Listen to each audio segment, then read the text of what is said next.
안녕하세요. 수아입니다. 이번 시간은 1111이라는 신비한 숫자에 대한 이야기입니다.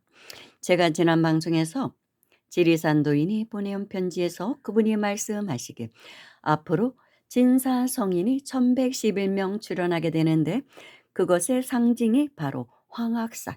황악산이 1111m이고 해발, 그리고 황악산의 학이 1111마리의 학이 하늘로 날아오를 때, 그때가 바로 진사성인이 출현하는 때입니다. 그때는 춘분을 전후로, 올해 입춘부터 시작해서 춘분을 전후로 출현하게 될 것입니다. 그런 말씀을 하셨었거든요. 일단은 111명이 출현하고 서서히 점차적으로 늘어나서 1111명이 출현할 거라는 말씀을 하셨거든요. 지구 전체에서. 그런데 제가 황악산이 어디지? 검색을 해보니까 황악산이 여러 군데 있더라고요. 그런데 제가 요즘 좀 분주한 일이 있어요, 나름대로. 그래서 뭐 깊게 이렇게 검색하기 싫어서 그만뒀거든요. 그래서 때가 되면 알게 되겠지 뭐. 물론 그분께 전화를 해서 여쭤보면 되는데 굳이 뭐 또 그러고 싶지도 않고 그래서 안 했는데 저절로 알게 되면 알게 되는 거지 했는데 오늘 어떤 보살님이 편지를 보내왔어요. 그분이 말씀하시길 자신의 고향이 경북 김천인데 김천에는 황악산이 있습니다. 그리고 황악산의 비로봉이 바로 1111m입니다. 자신도 너무 놀랬던 거예요. 그래서 한번 검색을 해 봤나 봐요. "맞아요 보살님. 제 고향 김천 황악산이 비로봉, 그 최고봉이 비로봉인데 거기 높이가 1111 예요. 우연의 일치일까요? 너무 신기하네요." 막 그런 편지가 왔어요. 우연의 일치가 아니라 바로 그것을 말하는 것 같습니다. 1111가 그렇게 흔합니까? 그렇잖아요. 그래서 비로봉, 가장 높은 봉우리가 1111m라고 합니다. 그런데 황악산 밑에는 직지사가 있습니다. 명찰 중에 명찰인 직지사가 있습니다. 한 1500년 정도 된 명산, 고찰이죠. 그리고 그곳에는 대한불교 조계종의 행자교육원이 있습니다. 정말 기운이 너무 푸르고 맑은 곳이 직지사입니다.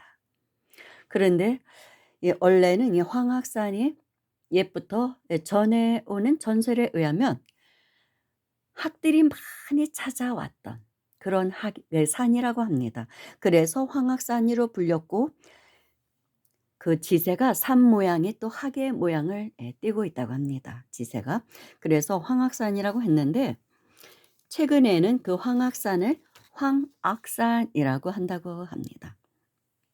그러니까 발음하기가 힘들어서 아마 황악산으로 바뀐 게 아닌가. 근데 어떤 사람들은 아직도 황학산으로 그리고 그렇게 부르고 있고 또 황악산이라고 부르는 사람들도 있다고 합니다. 전설 속의 상서로운 새. 전설 속의 상서로운 새가 바로 황학인데 그 새들이 많이 날아왔던 곳, 그 학들이 찾아왔던 곳이 황악산이라는 것입니다. 그리고 직지사는 사명대사가 출가한 곳입니다. 굉장히 기운이 좋은 곳이에요. 그리고 학은 신선들이 타고 다니는 자가용이라고도 합니다. 그 도교는 학과 신선을 신성시 여깁니다. 도교를 수행하시는 분들은 신선이 되는 게 목표예요. 선인이 되는 게. 불교는 부처가 되는 게 목표이지만 그렇습니다. 그래서 신선에 대한 이야기가 많이 다뤄지고 있는 종교가 도교이죠. 이 도인은 도교 쪽이니까. 그런데 또 생각나는 것이 제 방송을 계속 봤던 사람들은 미타 행자를 기억하실 것입니다. 대단한 여자 도인 수행자. 그녀와의 대화 내용을 제가 에, 열 몇 편에 걸쳐서 다루었었습니다. 그녀와의 대화 내용을. 그런데 그녀가 제가 떠날 때 한 3개월 같이 살았는데 저에게 말하기를 "보살님 남쪽으로 가십시오. 그곳에 가면 좋은 인연을 만나실 것입니다. 보살님의 공부에 도움이 되는." 그런 사람을 만나게 될 것입니다. 물론 저는 전라도로 가게 되었고 전라도에서 또 좋은 인연을 만났는데 그녀가 덧붙이기를 "보살님, 우리나라 현재 사찰 중에서 가장 좋은 기운이 나오는 곳이 김천 직지사입니다. 그리고 또 한 곳은 송광사입니다. 제가 볼 때 그곳에서 앞으로 한국 불교의 대들보가 될 큰 스님이 나오실 것 같습니다." 그걸 어떻게 알아? 그랬더니 예, 불교 신문을 보는데 직지사가 이렇게 탁 들어오더래요. 송광사랑. 근데 엄청나게 좋은 기운이 거기서 나오더라는 거예요. 사진만 봐도 알아? 그럼요. 그녀는 사진만 봐도, 어떤 사람의 사진만 봐도 그 사람의 운명을 아는 사람입니다. 그 열린 사람이니까 다 알아요. 그래서 직지사에서 앞으로 큰 스님이 나오는데 지금 행자 생활을 하고 계시는 어떤 분일 수 있습니다. 그러니까 보살님, 봉사를 하려면 직지사에 가서 한번 해보는 게 어때요? 그런 얘기를 했거든요. 그러니까 법납이 높은 스님보다 오히려 바로 출가하신 행자님들에게 공양을 지어 올리는 공덕이 엄청나게 큽니다. 초발심한 사람들에게 그런 이야기를 했었거든요. 그런데 그 생각이 탁 나는 거예요. 그녀가 말했던 직지사, 굉장히 좋은 기운이 나오고 있습니다. 그런데 바로 황악산 밑에 직지사가 있다는 것입니다. 그리고 사명대사가 출가하신 사찰이고, 그러니 얼마나 기운이 좋겠습니까? 학들이 많이 찾아오고 신선들이 논의는 산이라고 볼 수도 있는 것이죠. 황악산이. 학하면 왠지 이렇게 굉장히 신성한 느낌이 들잖아요. 기운도 맑고.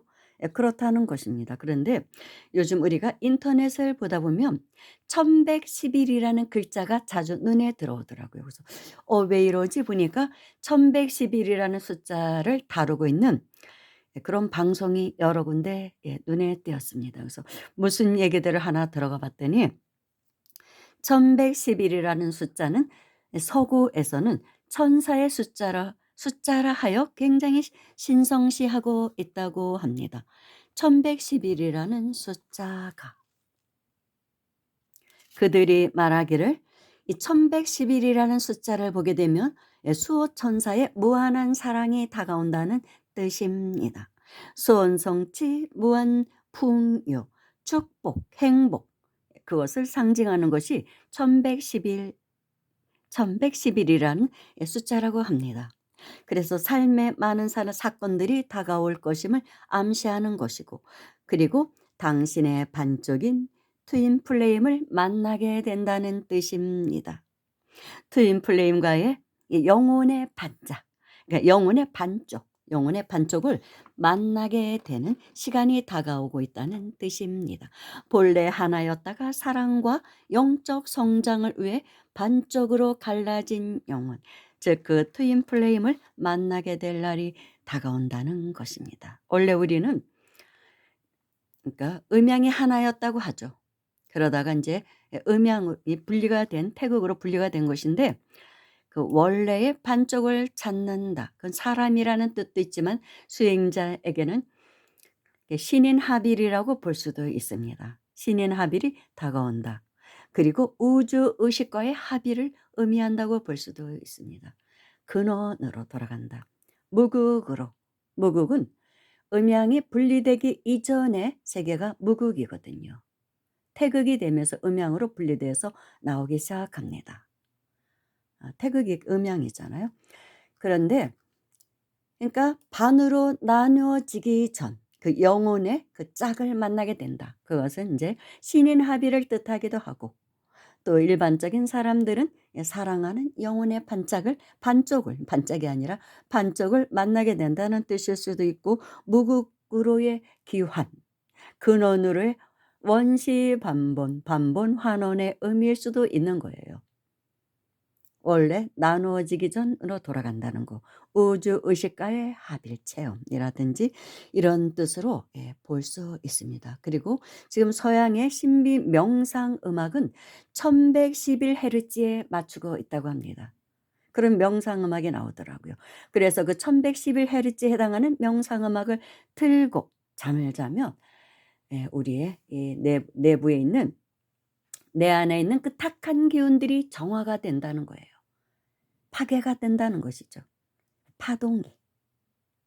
파장이, 예, 탁한 파장이, 파동이 정화가 되고 파괴가 되면서 잠자리도 편안하면서 저절로 영적인 성장을 이루게 된다는 뜻이 1111헤르츠라고 합니다. 그런 명상음악이 나오더라고요. 참 우연의 일치라고 보기에는 너무 희한하잖아요. 이 시점에 들어서 이런 이야기들이 나오고 있는 거예요. 1111이라는 숫자가 자주 보이지 않습니까? 그런 방송이 나와요.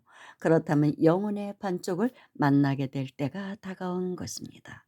행운이 오고 있습니다. 수행자에게는 영적인 성장을 이룰 때가 다가오고 있다는 것이죠. 연애하는 청년들에게는 사랑하는 반쪽을 만날 수 있는 그런 행운이 오기도 하고, 우리의 파동을 상승시키는 그런 1111헤르츠를 또 만나게 되는 때가 왔다. 그런 의미로 이 1111이란 숫자가 오늘따라 굉장히 와닿습니다. 모든 것이 우연은 아닌 것 같아요. 그래서 도인들은 경물치지를 하면 사회 현상에서 일어나는 이런 것들을 보고 지금 현재 앞으로 어떤 세상으로 갈 것인가를, 이 세상이 펼쳐질 것인가를 유추할 수 있다고 합니다. 내다보는 것이죠. 이런 세상으로 가겠구나. 때가 됐거나. 네, 그것을 알게 된다고 합니다. 정말로 때가 된 것 같습니다. 열심히 수행하시기를. 그것밖에, 우리에게는 할 일이 그것밖에 없어요. 왜냐하면 엄청난 혼란이 올 거거든요. 지금도 시작됐지만 개벽의 때는 다 뒤집어집니다. 뒤집어지기 때문에 정말 현상계에서도 그렇고 우리 내면에서도 엄청난 혼란이 와요. 개벽이니까. 선과 악의 대립도 극심하게 일어나고 사회 현상에서도 선과 악의 대립이 극심하게 일어납니다. 그런데 그것을 초월해야 돼요. 선과 악을 초월한 경지에 가야 됩니다. 그러지 않고는 내면으로도 그렇고 외적으로 사회 현상으로도 해결점이 나오질 않아요. 계속 분열과 대립만 되거든요. 그러면 세상은 너무나 혼란해지죠. 우리가 살기가 너무나 힘들어져, 불안하고. 지금 우리나라도 사실 좀 그렇잖아요. 그 중도의 길로 가야 되거든요. 선과 악을 초월한 내면에서도 분리심, 그런 분별심을 버려야 돼요. 이거는 선이다 악이다 하는 이 마음을 버려야 됩니다. 그래야 사실은 트윈 플레임을 또 만나게 되는 것이라고 볼 수도 있습니다. 원래는 하나였던 자리로 돌아가야 되니까. 여기까지 하겠습니다. 감사합니다. 명절 잘 쉬십시오.